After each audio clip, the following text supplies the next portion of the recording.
एक कहावत है कि जिंदा तारण गोमती मुर्दा तारण गंग, मतलब कि गोमती नदी जिंदा लोगों को तारने वाली है। गोमती कैसे जिंदा लोगों का उद्धार करती थी, इसका एक प्रत्यक्ष उदाहरण है यह फरहद बख्श कोठी। इस कोठी की एक मंजिल जो अब तक जमी दोस्त थी, उसे खोद कर जब निकाला गया, उसमें कुछ ऐसा दिखा जिसने सबको आश्चर्य में डाल दिया।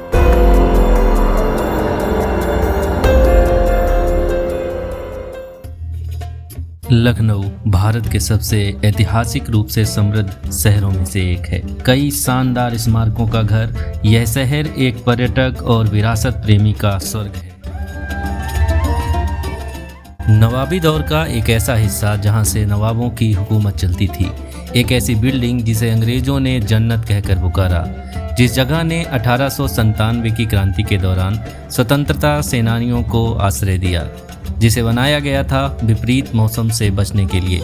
प्रकृति की तमाम खूबियों से कदम मिलाती शान से खड़ी इस बिल्डिंग का नाम है फरहद बख्श कोठी।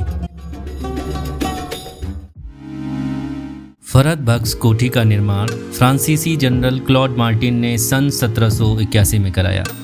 क्लॉड मार्टिन इसमें रहा करता था, तब इस कोठी को मार्टिन विला के नाम से जानते थे। यह कोठी इंडो फ्रेंच वास्तुकला का अद्भुत नमूना पेश करती है।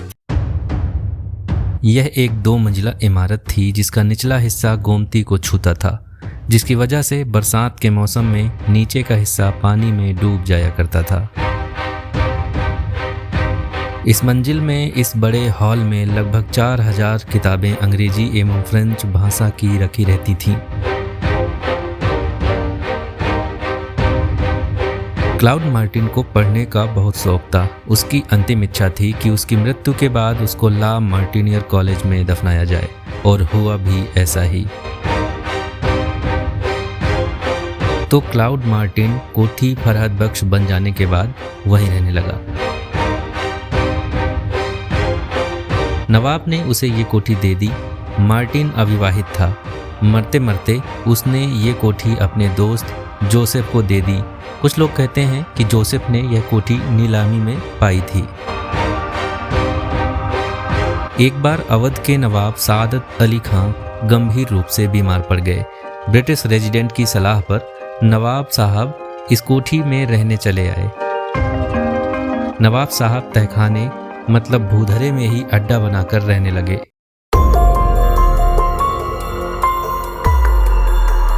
छतर मंजिल और फरहद बख्श कोठी दोनों में ऐसी घुमावदार सीढ़ियां हैं जो ग्राउंड लेवल से लेकर छत तक आपको सीधे ले जाती हैं।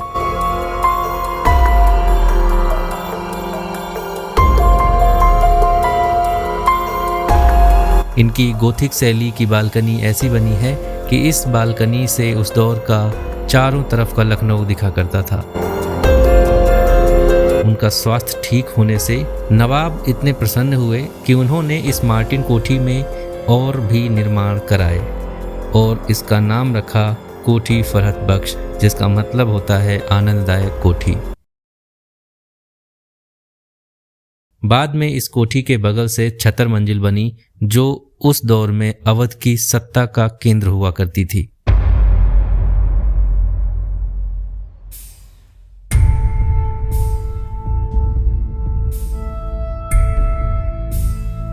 फरहद बख्श कोठी में परिवर्तन किए गए और इमारत का विस्तार किया गया।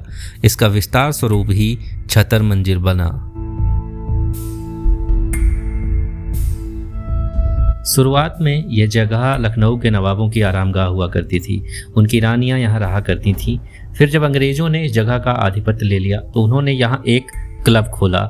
यहाँ पे पार्टियां होती थीं, कोई बड़े सामूहिक कार्यक्रम होते थे।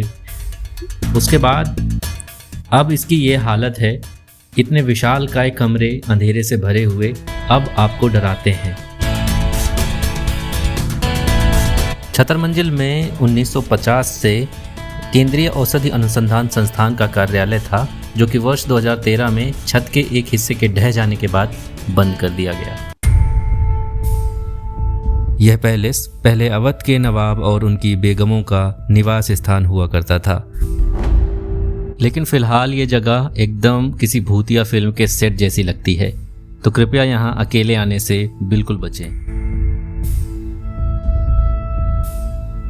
1857 की क्रांति का साक्षी बनने के कारण इसको भारी क्षति सहनी पड़ी। सादत अली खान ने ही इसके विस्तार स्वरूप का निर्माण अपनी मां छतर कुंवर के नाम पर करवाना आरंभ करवाया, परंतु उनकी मृत्यु के उपरांत इसके निर्माण का जिम्मा उनके पुत्र और अवध के पहले राजा गाजीउद्दीन हैदर ने ली और इमारत के निर्माण को अंतिम रूप भी उन्होंने ही दिया। इस सुनहरी छतरी के कारण ही इस भवन का नाम छतर मंजिल पड़ा। छतर मंजिल के नीचे एक तहखाना बताया जाता था जिसका रास्ता गोमती नदी में निकलता था। इस तहखाने में पानी भरा रहता था और नाव के जरिए ही गोमती नदी से बाहर शहरों में नवाब और उनकी रानियां जाया करती थी। तो फिलहाल हम इस पीली छतरी वाली सबसे ऊपरी मंजिल जाते हैं, उसके बाद आपको सीधे ले चलेंगे तहखाने की ओर सबसे नीचे।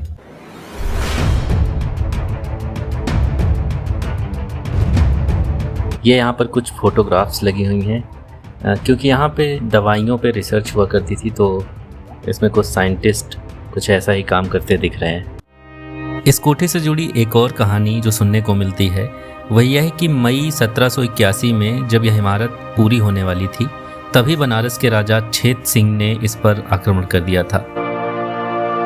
युद्ध के बाद क्लाउड मार्टिन ने इसके तीनों तरफ काफ़ी गहरी खाई बनवाई थी। चौथा भाग जो गोमती से जुड़ा था उसके ऊपर एक पुल बनवा दिया था। यहीं से अंदर प्रवेश का द्वार भी बनवाया उसने। क्लाउड मार्टिन अपनी अंतिम सांस तक इसी कोठी में रहे थे।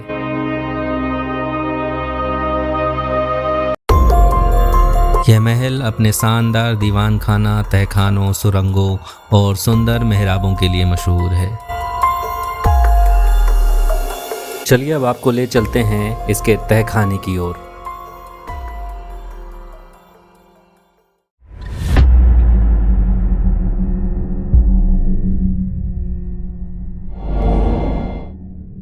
छत की सबसे ऊपरी मंजिल से बनी यह गोल घुमावदार सीढ़ियां आपको सीधा तहखाने तक लेकर जाती हैं।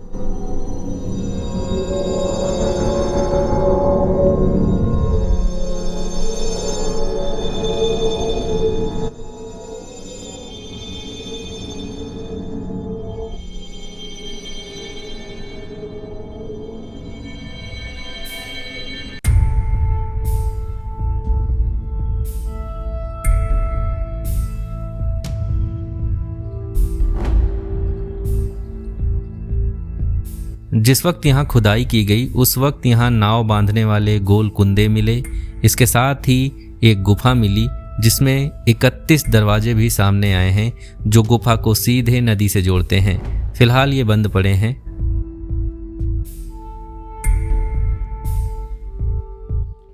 तो यहाँ घुसते ही आपको एकदम से सन्नाटा मिलता है जो काफ़ी डरावना लगता है।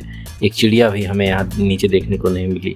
तो यहाँ अगर आप आते हैं तो अपनी सुरक्षा और सावधानी रखिएगा। यहाँ पे कीड़े मकोड़े भी मिल सकते हैं क्योंकि बगल में काफ़ी झाड़ियाँ वगैरह थी। हाल ही में यहाँ खुदाई हुई है, उस वजह से हर जगह तोड़ फोड़ हो रखी है। कहीं भी गड्ढे हैं तो बड़ा सावधानी से चलने लायक भी है यहाँ।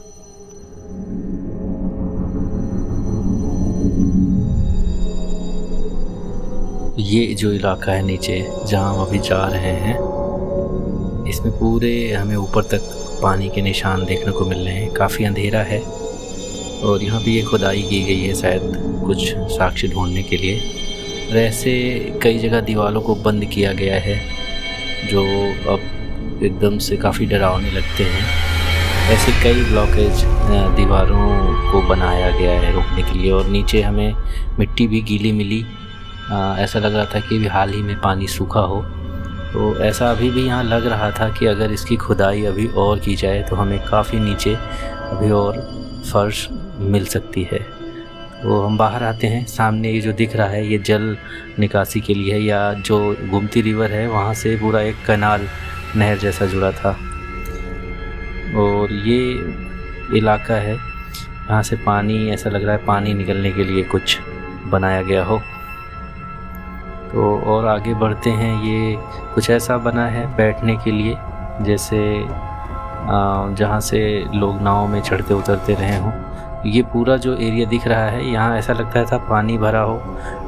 ये फरहत बख्श कोठी और छतर मंजिल दोनों को जोड़ती हुई दीवार है। इसके बाएं साइड हमें छतर मंजिल दिख रही है, दाएं साइड हमारी फरहत बख्श कोठी। और ये देखिए सारे दरवाजे हैं जिनको बंद किया गया है बाद में। और ये जैसे किसी नदी का घाट हो ऐसा दिखता है। सीढ़ियाँ बनी हुई हैं पानी में उतरने के लिए, छल्ले बने हुए लोहे के जिनसे नाव को बांधा जाता है, पानी के निशान भी हैं। ये एक कुंड जैसा दिखा जिसके दोनों तरफ से सकरी सीढ़ियाँ बनी हैं ऊपर से आने के लिए। और ये कुछ ऐसी आकृति बनी है, काफ़ी मिट्टी भरी है, ऐसा लगता है कि ये काफ़ी गहरा रहता रहा होगा। ये वो सीढ़ियाँ हैं ऊपर से आने के लिए जो कि बंद थी, ऊपर से ये नहीं दिख रही थी, यहाँ से समझ आ रही हैं, इनको बंद कर दिया गया है, ऐसी सीढ़ियाँ हैं। तो हम और अंदर भी गए लेकिन हमें अंदर काफ़ी नमी दिखी, तो हमने ज़्यादा अंदर जाना ठीक नहीं समझा। तो ऐसे करके सारे दरवाज़ों को देखिए बंद किया गया है यहाँ पे।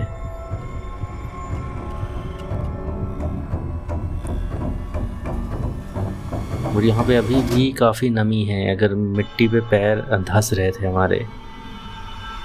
और ये इस तरह की सीढ़ियाँ हैं दोनों तरफ। इसके अंदर काफ़ी अंधेरा है और बहुत ही ख़तरनाक दिखती है, डरावनी जगह है। अकेले बिल्कुल मत जाइएगा आप, क्योंकि ज़रा सी भी कोई आवाज़ या मूवमेंट आपको बहुत ज़्यादा डरा सकती है। तो ये मिट्टी अभी यहाँ बहुत ज़्यादा भरी है, इसको देखकर लगता है कि अभी इस मिट्टी को हटाया जाए तो ये काफ़ी गहराई तक अभी नीचे जाया जा सकता है। तो ऐसे ही देखिए सीढ़ियाँ बनी हैं, ऐसे कमरे हैं और दरवाजे जो हैं इसके निकास वो बंद किए गए हैं। सीढ़ियों को भी ब्लॉक कर दिया गया है ऊपर इस तरह से। ये जो आपको दिख ही रहा है। तो फिलहाल हम बाहर चलते हैं, ज़्यादा अंदर हमें ठीक नहीं लग रहा था, अंधेरा भी था। और ये इधर से हम बाहर जाते हैं। ये वो इलाका कहा जा सकता है या जगह जो बाहर से एक गेट दिखा था हमें, ये गेट, वो वहाँ से घोड़े में बैठ के भी कोई यहाँ तक आ सकता था, ऐसा बताया जाता है। ये वो चबूतरा है। तो यहाँ पे जो नवाब हैं या राजा है यहाँ पे बैठते थे और यहीं से, यहाँ पे पानी नहीं रहता था, ये काफ़ी ऊंचाई में बना हुआ है। और ये वो गेट है जो यहाँ खुलता था बाहर से। ये कुछ ऐसे बैठते थे, सामने पानी भरा रहता था, नावें थी और ये गेट से नाव अंदर आ सकती थी, जा सकती थी।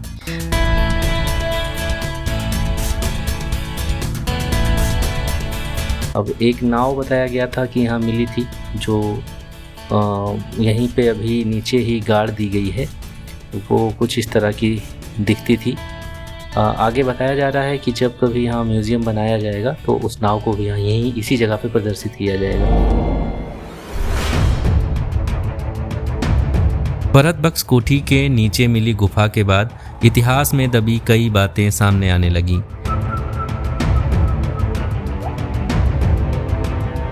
1798 में फरहत बख्श कोठी, छतर मंजिल समेत लखनऊ के कई रास्ते गोमती नदी की ओर खुलते थे। उस समय नदी से ही व्यापार भी हुआ करता था। ये गुफा केवल यहीं तक नहीं बल्कि शहर की कई पुरानी इमारतों, महलों से भी जुड़ी थीं। वर्ष 2017 में आर्किटेक्चर कॉलेज की डीन वंदना सहगल के नेतृत्व में एक टीम ने इसकी खुदाई कराकर नीचे दबी एक पूरी मंजिल से रूबरू कराया। नवाब और उनकी बेगमें महल के इन्हीं गुफा या प्रवेश द्वारों से आया जाया करती थी। यहाँ सभी बेगमें यहाँ से बादशाह बाग जाया करती थीं। 1978 में गोमती किनारे बांध बन जाने के कारण यह गुफा नुमा द्वार छुप गए थे।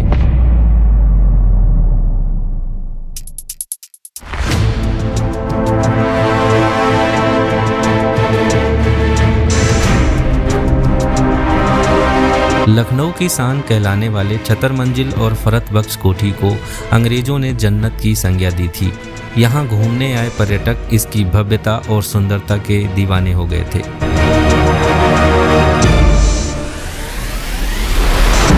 कभी अपने शहर में मुसाफिर बन के देखिए, यकीन मानिए आपको अपना शहर नया सा लगेगा।